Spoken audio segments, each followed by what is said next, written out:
మిత్రులందరికీ స్వాగతం. నా పేరు పద్మావతి. స్టోరీ హబ్లో ఇవాళ మనం వినబోయే కథ గంటి భానుమతి గారు రచించిన ఎదురు చూసిన క్షణాలు. ఒక మంచి కథను వినేద్దామండి.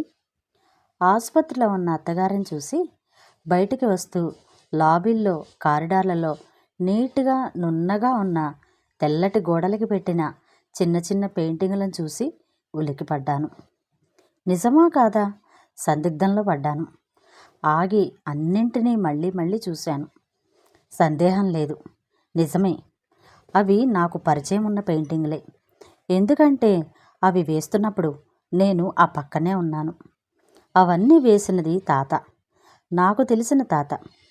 వెంటనే రిసెప్షనిస్టుని ఆ పెయింటింగ్లు వేసిన మనిషి అడ్రస్సు ఇవ్వమన్నాను. ఓ, గోపాల్ గారి అడ్రస్సా? అడ్రస్ ఏం అక్కర్లేదండి, ఇప్పుడు ఆయన ఇక్కడే ఉన్నారు. సెకండ్ ఫ్లోర్లో ఉన్న మినీ ఆడిటోరియంలో అతనికి సన్మానం జరుగుతోంది, వెళ్ళండి. పరుగు పరుగున ఆడిటోరియంకి వెళ్ళి గుమ్మం దగ్గరే నుంచొని ఎంతో ఆతృతగా స్టేజీ వైపు తాత కోసం చూశాను. ఆ నల్ల కళ్ళజోడు, తెల్ల జుట్టు, నలిగిన బట్టలు, అదే మనిషి, నేనెరిగిన తాత. ఎన్నో ఏళ్ల నుంచి చూడాలనుకుంటున్న తాత ఎదురుగా ఉన్నాడు. మనిషిలో వయసు తెచ్చిన మార్పు స్పష్టంగా కనిపిస్తోంది. ఆ స్టేజీ మీద కూర్చున్న వాళ్ళ వెనకాల ఓ పెద్ద ఫ్లెక్సీ. దానిపైన తాత వేసిన స్కెచ్ల్లో కొన్ని అడ్డదిడ్డంగా ఉన్నాయి. ఆ స్కెచ్ల్లో చాలా మటుకు నేను చూసినవే, నేనున్నప్పుడు వేసినవే. మైకు ముందున్న మనిషి మాట్లాడుతున్నాడు. గోపాల్ గారికి తన చూపు పూర్తిగా పోయే వరకు తనలో ఉన్న కళని గుర్తించని యూనిక్ చిత్రకారుడు, ప్రపంచంలో ఇలా దృష్టి లేని చిత్రకారులు ఉన్నారో లేదో తెలియదు కానీ మన దేశంలో ఇటువంటి చిత్రకారుడు లేడని నేను ఘంటాపథంగా చెప్పగలను. ఇప్పుడు ఆయన తన చిత్రాలు, జీవితం, తన మనసుని, గుండెని మన ముందుంచుతారు అంటూ పక్కకి వెళ్ళిపోయాడు. అంతవరకు మైకు దగ్గర మాట్లాడుతున్న అతను తాత కర్ర సాయంతో మరో మనిషి పట్టుకోగా స్టేజీకి ఒకవైపున ఉన్న మైకు దగ్గరకు వచ్చి నుంచున్నారు. వెంటనే నేను అటూ ఇటూ చూసి దగ్గరలో ఉన్న ఓ కుర్చీలో కూర్చున్నాను. ఎన్నో ఏళ్ల తర్వాత తాతను చూస్తున్నాను. ఈ క్షణం కోసమే ఎదురు చూశాను. అందరికీ నమస్కారం. నేను ఈరోజు ఇలా మీ ముందు నిలబడి ఉండటానికి, ఈ గౌరవం పొందటానికి కారణం ఎవరో చెప్పాలి. చెప్పకపోతే అది ఆత్మవంచన అవుతుంది. నాకు నేను ద్రోహం చేసుకున్నవాడైనా అవుతాను. ఈ సభ, ఈ గౌరవం, ఈ సన్మానం, గౌరవం అంతా ఓ అమ్మాయికి ఎక్కడున్నా చెందుతుంది. ఆమె ఓ 12 ఏళ్ల అమ్మాయి కావచ్చు, కానీ నాకు మాత్రం ఓ దేవత. నా జీవితానికి ఓ దారి చూపించిన మార్గదర్శి. ఆమె ఎలా ఉంటుందో నాకు తెలీదు. నా అభివృద్ధి కారణమైన కనిపించని, చూడని, చూడలేని ఆ దేవతకి చేతులెత్తి నమస్కారం చేస్తున్నాను. నా కడుపులో కవ్వం పెట్టి చిలికినట్లయింది. దుఃఖం గుండెల్లోకి వచ్చేస్తోంది. ఓ ఉదయం కిటికీ పక్కన కూర్చొని పుస్తకం చదువుతున్నాను. హఠాత్తుగా చదువుతున్న పుస్తకం కనిపించనే లేదు, మాయమైపోయింది. అదొక్కటే కాదు, నేనున్న గది, చుట్టుపక్కల పరిసరాలు ఏవీ కనిపించలేదు. ఓ భయంకరమైన అంధకార వలయంలో కూరుకుపోయాను. చీకటి పంజరంలో బందీ అయిపోయాను. ఇది ఓ తాత్కాలికం. ఓ 2 రోజులైపోయాక నేను మళ్ళీ మామూలుగా అన్నీ చూడగలుగుతున్నానని అనుకున్నాను. నన్ను నేను ఓదార్చుకున్నాను. అదే ఆశ మీద ఉన్నాను. కానీ కాదని డాక్టర్లు చెప్పారు. అది గ్లూకోమా. ఆలస్యం చేశానని, కంట్లో ప్రెషర్ ఎక్కువై ఆప్టిక్ నర్వ్ దెబ్బతిన్నదని, చూపు రావడం కష్టం అని చెప్పారు. కృంగిపోయాను. ఇది జరిగినప్పుడు నా వయసు 63. ఇన్ని ఏళ్ళు దేనికి ఎవరి మీద ఆధారపడకుండా స్వతంత్రంగా బతికిన వాడిని. ఇప్పుడు అన్నింటికీ ఇంకొకళ్ళ మీద ఆధారపడాలి. ఆ సమయాన నా భార్య సీత కూడా దగ్గరలో లేదు. ఆమె కొడుకు దగ్గరికి వెళ్ళింది. కోడలు ప్రసవించే రోజులు. భయంకరమైన ఒంటరితనం. ఎలా బ్రతకటం? గవర్నమెంట్ ఉద్యోగం కూడా కాదు, పెన్షన్ రాదు, సేవింగ్స్ కూడా పెద్ద ఎక్కువగా ఏమీ లేవు. అందులోంచి వచ్చేది పల్లెల్లో ఉండటానికి సరిపోతుంది. నేను పుట్టి పెరిగిన ఊళ్ళో తెలిసిన వాళ్ళు ఉన్నారు. నాకు సాయం చేస్తామని అన్నారు. వాళ్ళ సాయంతో నేనేదైనా చేయవచ్చు. కానీ ఏం చేస్తాను? అన్నది నాకు తెలియదు. ఇంతకుముందు ఉద్యోగరీత్యా ఎన్నో ఊళ్ళు తిరిగాను, ఎన్నో వ్యాసాలు అవి రాశాను. ఆ ఊళ్ళోని వింతలు విశేషాలు బాగా గుర్తున్నాయి. వాటిని రాయాలి. నేను రాయడం కష్టం. అందుకని అర్జెంటుగా ఓ పార్ట్ టైం సెక్రటరీ కావాలి. వెంటనే పేపర్లో ప్రకటన వేయించాను. అందులో స్పష్టంగా రాయించాను, నేను చూపులేని వాడినని, ఎక్కువ డబ్బు ఇచ్చుకోలేనని, ఉంటున్నది ఓ పల్లెటూరని అని కూడా వ్రాయించాను. అయినా ఓ నలుగురు ముందుకొచ్చారు. ఫోన్లో మాట్లాడారు. అందులో ఓ అమ్మాయి గొంతు వినడానికి ఎంతో మృదువుగా, హాయిగా బాగుంది. నాకు నచ్చింది. ఆమెకి ఏం చేయాలో చెప్పాను. ఆ మర్నాడు వచ్చేటప్పుడు 2-3 వార్తాపత్రికలు తీసుకురమ్మన్నాను. ఆమె ఆ మర్నాడు వచ్చింది. రాగానే పేపర్ చదవమన్నాను. అన్నీ తప్పులు చదివింది. రోజంతా తప్పులు దిద్దుతూ చదివించాను. ఏం చదువుతున్నావు అని అడిగాను. 6వ క్లాసు అని అంది. ఆశ్చర్యపోయాను. ఇంత చిన్నపిల్ల, అసలు ఆమెకి ఏం చేయాలో తెలుసా? అదే అన్నాను. నిన్నెందుకు తీసుకున్నానో తెలుసా? నేను చెప్తూ ఉంటే రాయడానికి. ఇప్పుడు చదవడానికి ఎంత కష్టపడుతూ ఉంటే మరి నేను చెప్తూ ఉంటే ఎలా రాస్తావు? ఎలాగైనా రాస్తాను. ఎందుకంటే నాకు డబ్బులు కావాలి తాత. 7వ క్లాస్ చదవాలంటే ఫీజు కట్టాలి. ఫీజు నాన్న ఇవ్వనన్నాడు. మా పిన్ని బడి మాన్పించి ఇంట్లో కూర్చోబెడతానంటోంది. మీరిచ్చే ఈ డబ్బు నాకు చాలా అవసరం. చిన్నదాన్నని నన్ను వెళ్ళమని అనవద్దు. మా స్కూలు తెరిచే వరకు ఇక్కడ మీ దగ్గర మీకు రాసి పెడతాను. ఈ డబ్బు కోసం వస్తున్నాను. మీరు డబ్బిస్తే నేను 7వ క్లాస్ చదువుతాను. ఆ గొంతులోని వణుకుని కనిపెట్టాను. జాలి వేసింది. ఆమె చిన్నదే కానీ ఆమెకు డబ్బు విలువ తెలుసు, చదువు విలువ తెలుసు. ఆ రెండింటి కోసం ఎంతో దూరం నడిచి వస్తోంది. ఆమె పేరు అడిగాను. ఏదో చెప్పింది. కానీ నేను బుజ్జి అని పిలిచేవాడిని. ఓ 2 రోజుల్లోనే బుజ్జి తెలుగు బాగా నేర్చుకుంది. తప్పులు లేకుండా చదువుతోంది, రాస్తోంది కూడాను. నా మనసులో ఉన్నది చెప్తూ రాయించటం మొదలుపెట్టాను. ఆ తర్వాత రాసింది ఆమెను చదవమన్నాను. చదివింది. అది నేను డిక్టేట్ చేసినదే, కానీ అది నాకు నచ్చలేదు. రచయితగా ఫెయిల్ అయ్యాను. గొప్పవాళ్ల పుస్తకాలు తీసుకురమ్మన్నాను. తను చదువుతూ ఉంటే వినడం అదొక్కటే నేను చేయగలిగేది.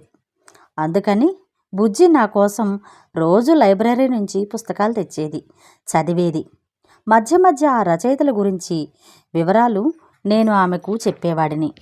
ఆమె ఓ చిన్నపిల్ల అని అనుకోలేదు. నా కొలీగ్తో నా మనసులోది స్వేచ్ఛగా చెప్పుకోవడానికి నాకు దొరికిన తోడు అని అనుకున్నాను. తాత, లైబ్రరీ నుంచి పుస్తకాలు తేవాలి. నేను వెళ్తాను. ఇదిగో పేపర్లని ఈ అట్టకి పెట్టాను. 4 రకాల పెన్సిళ్ళు కూడా ఇక్కడ పెట్టాను. మీకు ఏం రాయాలనిపిస్తే అది రాయండి. కనపడదని అనుకోవద్దు. మనసుకు కూడా కళ్ళుంటాయి.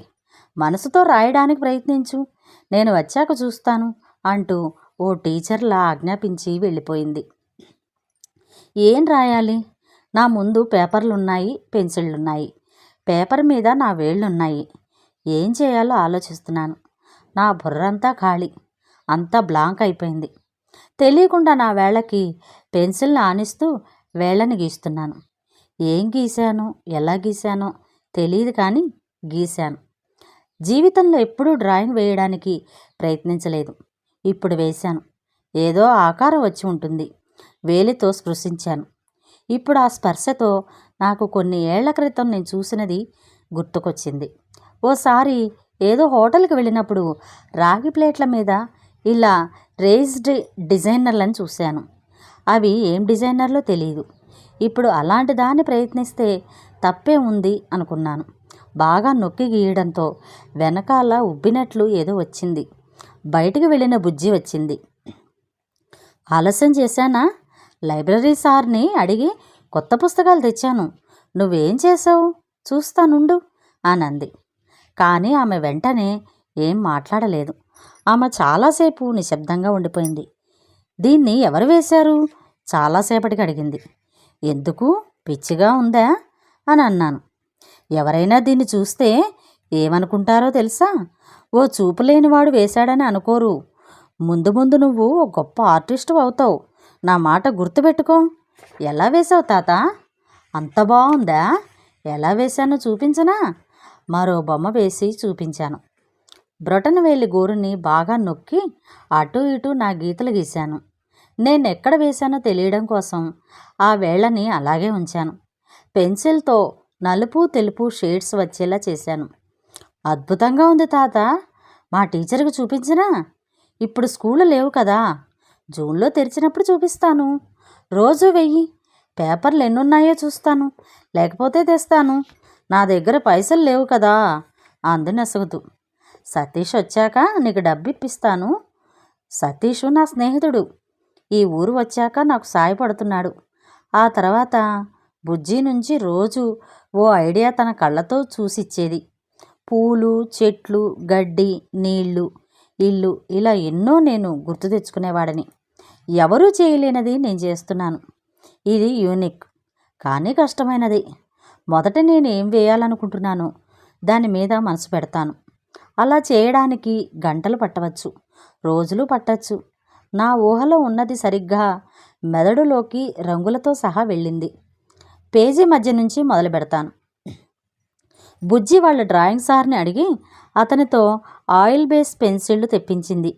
వాటిని ఉంచే చిన్న చిన్న స్టాండ్లు కూడా తనే తెచ్చిచ్చాడు. ఎడమ వైపున డార్క్ కలర్స్, కుడివైపుకు వచ్చేసరికి లైట్ రంగు. ఈ రెండింటి మధ్య అదే రంగు, కానీ కొంచెం కొంచెంగా తేడా ఉంటుంది. ఇంకా కుడివైపుకు వచ్చేసరికి పూర్తిగా లైట్ అవుతుంది. బ్రౌను, బ్లూ, గ్రే, ఇంకా కొన్ని రంగులు కంఠస్థ చేయలేదు, కానీ బాగా నాదైన రీతిలో గుర్తుపెట్టుకున్నాను. నా శక్తినంతా ఉపయోగించి ఎన్నింటినో గుర్తు తెచ్చుకోవడానికి ప్రయత్నిస్తూ ఉంటాను. పూర్తిగా మైండ్లోకి వచ్చాక బొమ్మని పేపర్ మీద పెట్టడానికి ప్రయత్నిస్తాను. ఓ స్కెచ్ వేయడానికి 8 గంటల వరకు పడుతుంది. అలా నెలలు వేస్తూ పోయాను. ఇంతవరకు 900కు పైగా వేశాను. నాకే ఆశ్చర్యంగా ఉంది. నేను గుడ్డివాడిని అని ఏం చేయగలను అని అనుకున్నాను. కానీ కాదు, నాదంటూ ఓ అద్భుతమైన ప్రపంచాన్ని సృష్టించుకున్నాను. ఇప్పుడు చీకటి ప్రపంచంలో ఉన్నట్టు లేదు. నేను చూడగలుగుతున్నాను. నా కళ్ళతో కాదు, నా జ్ఞాపకాలతో. అయిపోయిందనుకున్న జీవితం మొదలైంది.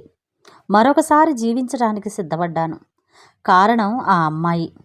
ఆమె ఓ 3 నెలలు మాత్రమే నా దగ్గర ఉంది. ఆ తర్వాత నా భార్య అమెరికా నుంచి వచ్చింది. ఆ అమ్మాయి వెళ్ళిపోయింది. కారణం నాకు తెలీదు. ఆమెను సీత చాలా అవమానించింది. మా ఇద్దరికి అసహ్యమైన సంబంధం అంటగట్టింది అని తర్వాత నాకు తెలిసింది. నేను మనసులోనే ఏడ్చాను. ఆమె తన చదువు కొనసాగించడం కోసం నేనిచ్చే ఓ చిన్న మొత్తం కోసం దగ్గర చేరింది. ఆ చిన్న సాయం కూడా చేయలేకపోయాను. ఆమె తన చదువు ఆపేసిందో కొనసాగించిందో నాకు తెలీదు. ఈ క్షణాన ఆమె నాకు ఎదురొచ్చినా నేను గుర్తుపట్టలేను, కనుక్కోలేను. కానీ కలుసుకునే క్షణాలు వస్తాయని నమ్మకం. అప్పుడు ఆమెను క్షమించమని అడగాలి. వెలకట్టలేని ఆమె శ్రమని వాడుకున్నాను, ఆమె సమయాన్ని వాడుకున్నాను. కానీ ఆమె మాత్రం నాకు ఓ అమూల్యమైన అద్భుతమైన ఊహకి అందని జీవితాన్నిచ్చింది. ఈ జీవితం ఆమె పెట్టిన భిక్ష. ఆమె వెళ్ళిపోయింది. ఆమె మాత్రం అందమైనది అని నా నమ్మకం. అందానికి నేను ఇచ్చుకున్న నిర్వచనం ఆమె గొంతు, అద్భుతమైన గొంతు. ఆమె ఎలా ఉంటుందో నాకు అక్కర్లేదు, కానీ ఆమె మలినం అంటని ఓ దేవత, కిలుం పట్టని సింహాసనంలో ఉండే మెరిసే విగ్రహం. గోపాల్ గారు ఇంకా మాట్లాడుతున్నారు. నా కడుపులోని బాధ ఉండలు చుట్టుకుపోతోంది. నేను వెంటనే లేచి తాత దగ్గరికి వెళ్ళి నేనే ఆ బుజ్జిని అని చెప్పాలని అనిపించింది. నువ్వు నన్ను దేవత అని అంటున్నావు, కానీ తాత, నా దృష్టిలో నువ్వు నా దేవుడివి.